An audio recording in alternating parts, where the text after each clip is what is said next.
2 Korintus pasal yang ke-9, pengumpulan uang untuk Yerusalem. Tentang pelayanan kepada orang-orang kudus, tidak perlu lagi aku menuliskannya kepada kamu. Aku telah tahu kerelaan hatimu tentang mana aku memegahkan kamu kepada orang-orang Makedonia.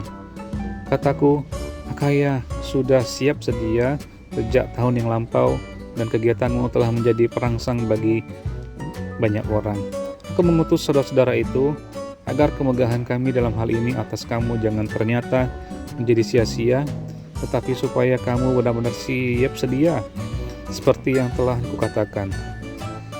Supaya apabila orang-orang Makedonia datang bersama-sama dengan aku, jangan mereka mendapati kamu belum siap sedia, sehingga kami untuk tidak mengatakan kamu merasa malu atas keyakinan kami itu.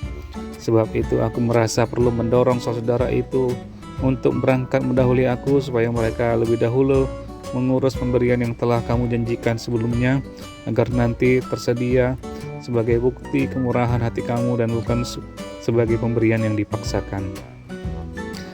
Ayat yang ke-6, memberi dengan sukacita membawa berkat. Camkanlah ini, orang yang menabur sedikit akan menuai sedikit juga, dan orang yang menabur banyak akan menuai banyak juga. Hendaklah masing-masing memberikan menurut kerelaan hatinya, jangan dengan sedih hati atau karena paksaan, sebab Allah mengasihi orang yang memberi dengan sukacita. Dan Allah sanggup melimpahkan segala kasih karunia kepada kamu, supaya kamu senantiasa berkecukupan dalam segala sesuatu dan malah berkelebihan di dalam pelbagai kebajikan. Seperti ada tertulis, ia membagi-bagikan, ia memberikan kepada orang miskin, kebenarannya tetap untuk selamanya. Ia yang menyediakan benih bagi penabur dan roti untuk dimakan, ia juga yang akan menyediakan benih bagi kamu dan melipat gandakannya dan menumbuhkan buah-buah kebenaranmu. Kamu akan diperkaya dalam segala macam kemurahan hati yang membangkitkan syukur kepada Allah oleh karena kami. Sebab pelayanan kasih yang berisi pemberian ini bukan hanya mencukupkan keperluan-keperluan orang-orang kudus, tetapi juga melimpahkan ucapan syukur kepada Allah. Dan oleh sebab kamu telah tahan uji dalam pelayanan itu, mereka memuliakan Allah karena ketaatan kamu dalam pengakuan akan Injil Kristus, dan karena kemurahan hatimu dalam membaikkan segala sesuatu dengan mereka dan dengan semua orang. Sedangkan di dalam doa mereka juga merindukan kamu oleh karena kasih karunia Allah yang melimpah di atas kamu. Syukur kepada Allah karena karunia-Nya yang tak terkatakan itu. 2 Korintus pasal yang ke-10, sikap Paulus. Aku, Paulus, seorang yang tidak berani bila berhadapan muka dengan kamu, tetapi berani terhadap kamu bila berjauhan. Aku memperingatkan kamu demi Kristus, yang lemah lembut dan ramah. Aku meminta kepada kamu, jangan kamu maksa aku untuk menunjukkan keberanianku dari dekat, sebagaimana aku berniat bertindak keras terhadap orang-orang tertentu yang menyangka bahwa kami hidup secara duniawi. Memang kami masih hidup di dunia, tetapi kami tidak berjuang secara duniawi. Karena senjata kami dalam perjuangan bukanlah senjata duniawi, melainkan senjata yang diperlengkapi dengan kuasa Allah, yang sanggup untuk meruntuhkan benteng-benteng. Kami mematahkan setiap siasat orang dan merubuhkan setiap kubu yang dibangun oleh keangkuhan manusia untuk menentang pengenalan akan Allah. Kami menawan segala pikiran dan menaklukkannya kepada Kristus. Dan kami siap sedia juga untuk menghukum setiap kedurhakaan bila ketaatan kamu telah menjadi sempurna.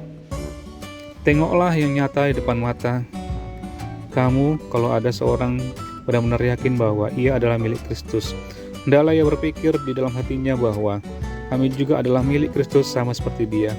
Bahkan jikalau aku agak berlebih-lebihan bermegah atas kuasa yang dikarunikan Tuhan kepada kami untuk membangun dan bukan untuk meruntuhkan kamu, maka dalam hal itu aku tidak akan mendapat malu.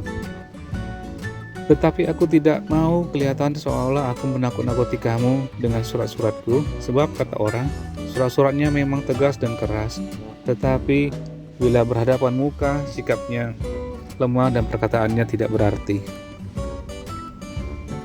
Tetapi hendaklah orang-orang yang berkata demikian menginsafi bahwa tindakan kami bila berhadapan muka sama seperti perkataan kami dalam surat-surat kami bila tidak berhadapan muka. Ayat ke-12, pendapat Paulus tentang dirinya. Memang kami tidak berani menggolongkan diri kepada atau membandingkan diri dengan orang-orang tertentu yang memujikan diri sendiri. Mereka mengukur dirinya dengan ukuran mereka sendiri dan membandingkan dirinya dengan diri mereka sendiri. Alangkah bodohnya mereka. Sebaliknya, kami tidak mau bermegah melampaui batas, melainkan tetap di dalam batas-batas daerah kerja yang dipatok Allah bagi kami, yang meluas sampai kepada kamu juga.